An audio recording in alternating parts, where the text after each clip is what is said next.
Hello fellow Decepticons, my name is VideoJames, and today we're going to be doing a review of the Transformers Premier Edition Voyager Class Megatron.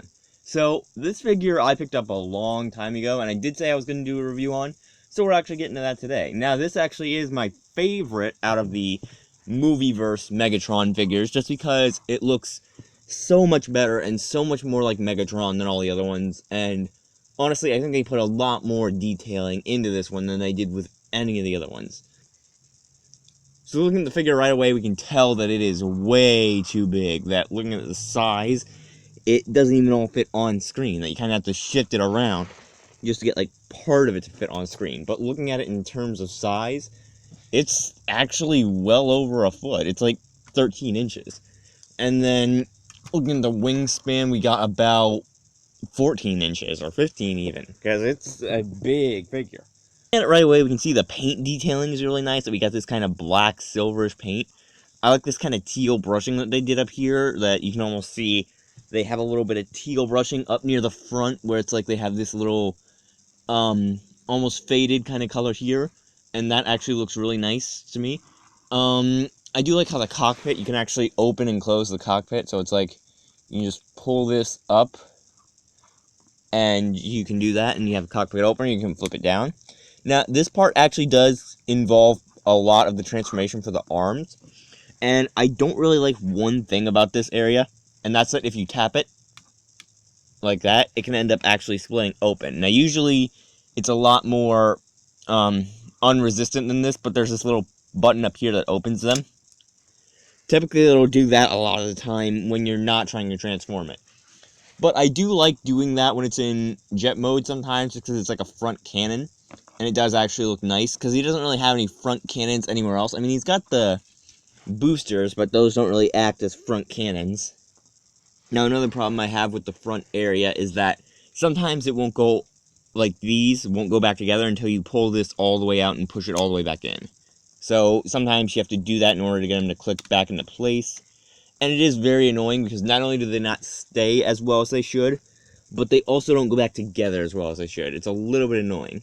But I do like how they made this little front piece out of rubber and these parts out of actual plastic. And then when we look at the side, we can see a tiny bit of the legs in the booster jets, that's actually what those were actually designed to look like.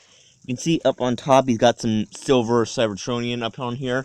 And I like how not only did they paint that silver to kind of make it to where, okay, it stands out more on the body, but they also carved it in to actually have it as opposed to just paint it on, because that actually seems a lot better to me than when they've painted it on in the past, like with the Revenge of the Fallen Starscream.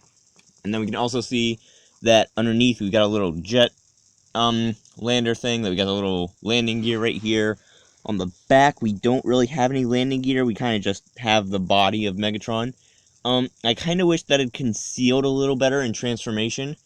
I kind of wish they had, like, hid the torso a little better, but unfortunately that's as far as they can hide it. And then in the back, we can just see the jet boosters, that we can kind of see more of the legs down here. We can actually see his, like, little, I don't know what those are, his battle skirt, I guess? I don't know. And then we can see he's got two boosters back here as well, which you can also peg in these little fire things and have them acting as little, like, turbo boosts. Now, I forgot to grab the other one, but you can basically just peg them in like that and have them as little, like, turbo boosts. You can also peg them in at the front in the cannon that I showed you when you pop open this, and you can just have it shooting out flames as he's flying. And that's actually, I think, a detail in the trailer that they did for it. And on this side, not much different than the other side. And then up on top, we don't really have anything special, but we can see on the wings, we got more Cybertronian carvings. Now, one thing that bugs me about the back is that this little area here doesn't peg all the way in. So if you look at it from this angle, you can see it's kind of lifted up, but it should be able to go all the way down, and it doesn't. Like, you can actually make it go all the way down when you're holding it, but once you let go, it immediately releases back on that spot. And I don't know why. I really dislike that it does that. I kind of wish it had stayed in place, but it does really bug me that it doesn't go all the way down. Now, I gotta say, in terms of paint, they got this figure really well done. I like the yellow that they kind of scattered about here and there that the yellow looks really nice up in here and in the little IS fuel tanks are what those are. And I really like this dark paint that they use for it. This dark gray paint mixed with this dark blue paint does actually look very nice. I also like the silver paint that they use for the turbo boosters. It does look nice. It kind of looks like that sparkly paint that they use sometimes. I do like the detailing that they use as well. That they put a lot of detailing in the carving. And when it comes to actually hiding parts of the figure, they did a remarkable job of that as well. That not too much of the figure's robot form actually stands out when it comes to being in jet form. And then for size comparison, here he is next to the Dark of the Moon Deluxe Nitro Bumblebee. So we can tell already that he dwarfs him in terms of size, that I've actually done this before. You can stack about 3 Bumblebees on top of him. Next to the 1974 Camaro Bumblebee.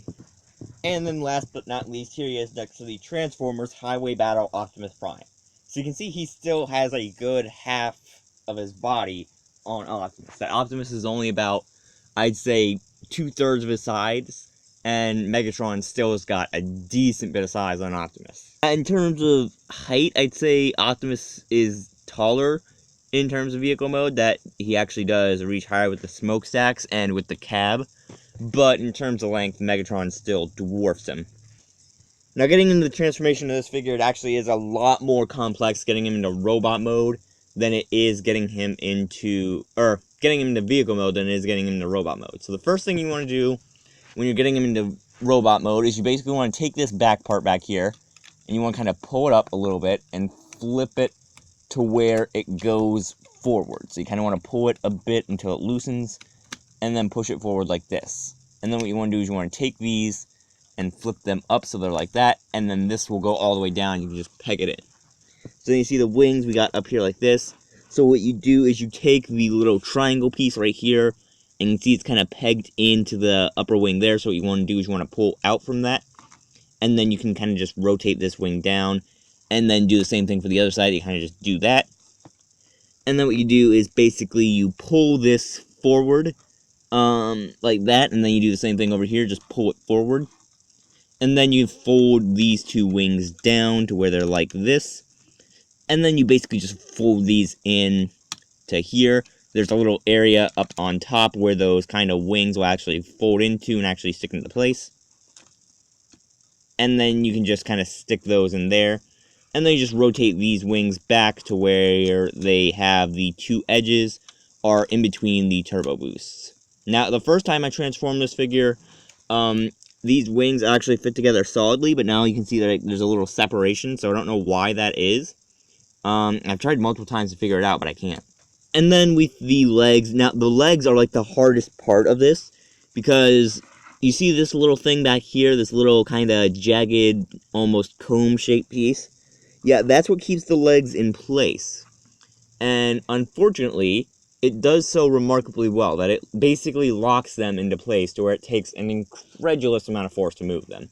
So basically, you kind of want to just pull this down. There's a little tab here that connects to the undercab right here. So you pull that down, you flip this way, and then, like I said, this little knee here will connect into this.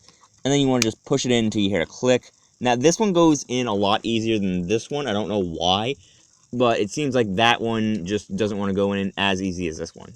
And then what you do is basically flip the leg all the way out, take the turbo booster, turn it in like that, and then flip this upward to kind of where it seals the leg back, and then just turn the leg like that. And then do the same thing for the other side. Just pull this down, flip it around, plug this in, and then hear the click, and then put the turbo booster away, and get this closed up. And then flip the leg around. I also like how Megatron has heels for some reason. Now, the undercab is probably the easiest part of this to get transformed. You can't even see it. But basically what you want to do is you want to just take Megatron's head, flip it out, and pull it like this. And you kind of just want to have it like that to where it's in place. And then you also want to take the landing gear, flip it down. Now, this is probably going to come undone when you transform it, so don't really worry about it. Now, what you want to do with this area is you can see there's a little kind of pipeline right here. You want to push that up, and it'll kind of angle itself. So now you want to try and pull this area apart, because there's 2 little pegs keeping the front of the jet in the spot that it is. So you want to kind of just pull these out and just pull until you can see both pegs actually coming out. This will try and snap itself back into place. You don't want to let it, because that kind of locks both pieces into where they go. There's a lot more resistance because this actually has the huge peg that goes into this. So it takes a lot more force to actually get it to go in and come out than it does with the other sides. So then basically what you want to do is you want to take these, and you want to kind of flip them up like this. Now the cannon is actually kind of tricky to get in the right spot. So what you want to do is you kind of want to take these and either hold them up here or fold them up here or something. And then you kind of want to just flip this backwards and around to where it's sitting like that, to where the hinge is like that. And then you want to push the fist out from here. So you do that, you push the fist, and it flips out like this. And then you can kind of just turn this around until it gets into the right place. That you kind of almost have to make it rotate 180 degrees in a circle. And then you kind of just flip it back like this. And it can actually go into the arm, and you'll hear a little click. And at that point, you can probably just let go of the cannon, because at this point, it can kind of just stay like that. Or you can put it back into shield. Whatever you want to do. And then basically, you just flip the arm all the way around and flip it down. Now, for this side, there's really not that much effort required. That all you have to do is basically push the fist out and then flip this little thing into the Megatron arm. That you want to just do that and flip it in there. And then just do the same thing for this arm. That you flip it around. There is a little peg that keeps this one in place. Well, there's a peg that keeps both of them in place. But this peg seems to work a lot better. So you kind of want to pull that out a little harder than the other one. And then you just flip it down like that, and you can see we've got both Megatron arms actually put into the right spots. And then with the body, basically what you do is you just take it, you flip it up like this, and you want to get it to where it's like this, and you'll hear a little click once it gets pegged in, and then you just flip these down and flip these out. And then here is the Megatron figure completely transformed in its robot mode. Now, because this camera doesn't have zoom on it to actually get it to fit on screen, I'm like 3 feet away from the figure right now. But you can kind of see that we got a good, decent bit of paint detailing on it as well. They kind of kept that teal brushing going up on top. That on the body, you can see a lot of teal brushing was done, and on the shoulders there was some done. You can see they carried over a lot more of the yellow. And we can actually see on the body, well, I don't know if you can see that because it's really shadowy, but we can see on the body that yellow paint that they got there. Kind of looks like a second pair of eyes in his chest, which is really adding to the creep factor that is Megatron. And I gotta say, they did put a lot of detailing into his face, that the eyes are really well sculpted. I like that they kind of got the helmet sculpted to where it looks like it can come off. It doesn't. They did put a lot of detailing into his mouth as well, for good reason. There's a little switch in the back of his head. It's like a triangle, that if you pull it up, it will actually reveal that he has a face shield. And then you can just kind of push these in, and they'll stick in place. Now, that was a face shield that I always talked about that I could never figure out how to transform. And then we see on the legs that we got a decent bit of painting as well, that we got a good sculpt for the feet, that the toes are actually a different color than the feet, which I really like, and the knees are kind of the same color as the ankles. And then we kind of got this almost curved sculpting to it. And this whole figure does have a really nice, like, curved sculpt to it, and I really like that. I really prefer that over the other Movieverse figures, because it's kind of more related to G1. And that was kind of where the Transformers Prime Megatron was at, that it was kind of that curved area almost, and everything kind of folded neatly into where it was just kind of a smooth figure. But it also had those kind of points that the movie was trying to do, but got wrong. And then we got this figure that's just got these little smooth areas, and then it just looks very nice. And you can see, up on this shoulder, we got one spike. We can see we got the cannon over here, and we do have nice versatility in the arms to let us use that cannon, that we can actually rotate them like this, rotate it like that, rotate it like that, rotate it like that. And you can basically rotate it a bunch of ways. And then we see the legs also have a good bit of articulation. You can make them do a high jump kick. You can basically turn the legs around like that, almost 180 degrees. I don't really recommend doing a full 180. You can turn them to where it's like they're turned frontwards, but there's a little gear for that one instead of just regular joints. And then for these, I like the silver paint that they used on like the hip guards and on these. I really like that, and I also like how these are rubber instead of just being plastic like the rest of the figure, and I kind of wish they'd done that for these as well, because these oftentimes are really just annoying and they kind of get in the way, but I can understand why they didn't want to use too much rubber. It probably would have gotten very complicated at some point. And up here, he actually does have a Decepticon logo, which actually does look very nice. The face guard actually does come apart. Well, the horns on the side of his face actually come apart. So you don't really need to worry about that. They kind of just come apart and stay together as they want. And then on the side, you can see we get the front of the jet, that you can basically keep it as the cannon. Oh, he fell over. But you can actually keep it as the cannon, or if you want to, you can actually push this in again and push these down.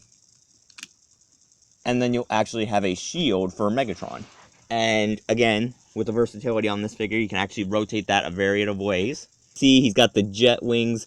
They're a bit of back package, but they also kind of fold up nicely to where they're in line with a lot of the figure. I would say this part is probably the cut off to where they start to intersect with the rest of the body and get in the way of kind of positioning and all that. But it does look very nice. We do get a nice sculpt on the back of the head as well. That if you look at the back of the head, it doesn't look like they missed anything. It looks as smooth as the front. And they even got a little bit of detailing when it comes to the neck. They got a little bit of neck carving in there. And then on this side, it's basically just the arm without the cannon. Actually is standing at a good size. That he actually is almost 9 inches when you look at the jet wings on the back. And that is a very impressively sized figure. Also, when using the cannon on the front of the jet, you can actually stick this in and it can be like he's using his flamethrower. But he also comes with this little battle axe, I think, is what it's called. And it looks really nice. It has a good weight to it. And I actually do really like the sculpt on it. I like how the kind of hilt of the blade is actually a different color than this. And I like the carving that they used as well. It's got those little kind of, these little lines on the sides that are actually carved in. That does look really nice. I like the kind of pattern they carved up along the blade. That it looks like it's kind of got a spear and then it curves into like different lines. But regardless, you can actually stick this into his hand like so. And then he can just be holding his battle axe. And here he is next to the 1967 Camaro Bumblebee. So we can see right away there's no comparison. Megatron dwarfs him. It would take 2 of that Bumblebee to be taller than Megatron, and he can't do it. I'm next to the 2016 concept Camaro Bumblebee. So we see, again, no contest. It would take 3 of these Bumblebees to be taller than Megatron, because this one's shorter. And then here he is, once again, dwarfing the Age of Extinction Leader Class Grimlock. So, right away, Megatron just dwarfs everything. This figure dwarfs every single figure I've ever seen, except for Omega Supreme. Omega Supreme is still probably bigger than this, and Tripticon. They're probably both still bigger than Megatron, but that Megatron would still give them a run for their money. He is a very good size. And then for a humanistic comparison, here he is next to the Marvel Legends Black Panther Wave Iron Man. I know I said it before, but I gotta say it again, I really like this Megatron figure. Not only is it extremely well detailed and painted, but just the size of the sculpting and the comparisons that they've done with other Megatrons and other figures, that the fact that Megatron only really gets stood up to by a couple of figures like Grimlock actually is really impressive. That the posability of it is also very nice. You can really do a lot of stuff with this Megatron figure. You can pose it in like almost any way possible, which is very nice. Again, I kind of wish some of the areas pegged in a little better. I also wish some of the areas didn't have as much resistance as they did. But this is still one of my favorite Megatron figures. I would definitely have to give it a 4 out of 5, because it is honestly a very well done Megatron figure. I would even go so far as to say 4.5 out of 5, just because this thing is absolutely well done. It is a masterpiece when it comes to Megatrons outside of the Masterpiece series. In fact, I don't think there are any Megatrons inside the Masterpiece series. Regardless, I'm going to leave this video here. I'll leave a link in the description, as always, for you to check out this toy if you want to get it. I got mine at Toys R Us. Unfortunately, we all know Toys R Us not really going to exist anymore. but I got mine when they were having a sale, and I think it was like $39.99 or something like that, or $36.99. So it actually is a very decent deal for a Megatron of this capacity and of this scale, that it actually is a Megatron worth paying a good 40 bucks for. So if you guys did like this video, you can slap the like button as always, and I will see all you beautiful people in the next video.